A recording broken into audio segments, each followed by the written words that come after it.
He stood just steps away from one of the most terrifying men in modern history, watching silently as Adolf Hitler descended into madness. Rochus Misch, once a loyal SS soldier, wasn't just a bodyguard.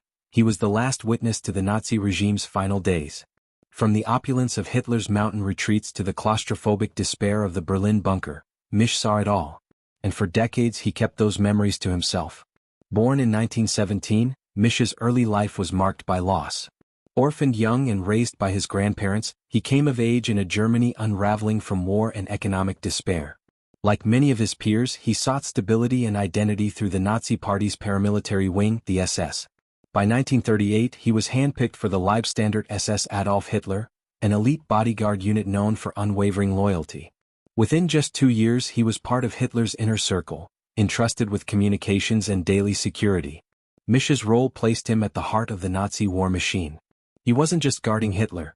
He maintained phone lines, handled encrypted transmissions, and often stood just outside rooms where some of the most consequential decisions of World War II were made.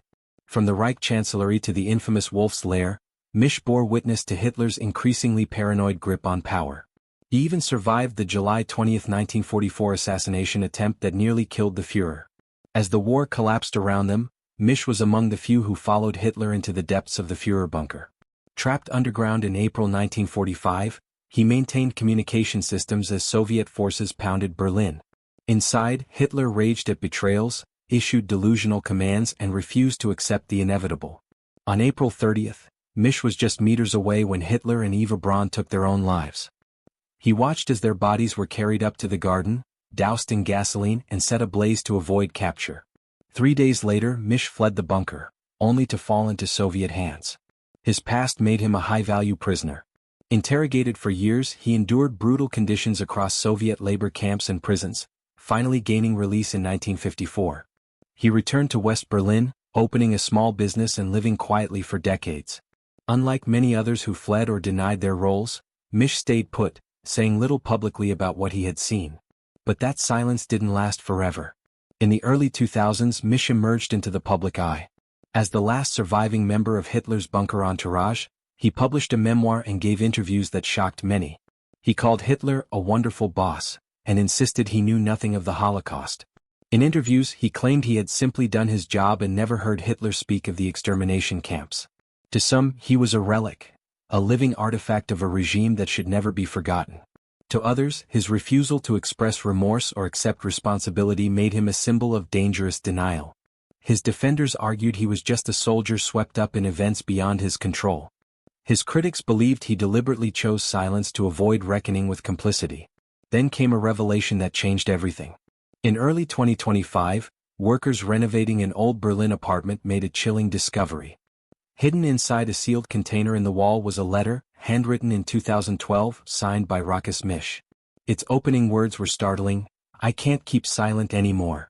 The letter described scenes of horror Misch had never admitted to publicly. He confessed to witnessing political prisoners being buried alive while Hitler observed from behind glass, reportedly commenting, "Justice sleeps best underground." He recounted experiments conducted on prisoners with poisons, all documented by Hitler himself. Most disturbingly, Misch told of a young girl allegedly given to Hitler by a high-ranking officer. Days later, her body was found in the woods. Misch believed Hitler had ordered her death to erase any risk. Throughout the letter, Misch expressed guilt and torment. He wrote of sleepless nights and haunting visions of the dead. He acknowledged that his silence was a form of guilt, a choice to protect himself while burying the truth. The letter ended with a powerful statement: "Let the truth now be known, even if it comes too late." Experts authenticated the letter and confirmed its contents matched known facts and timelines.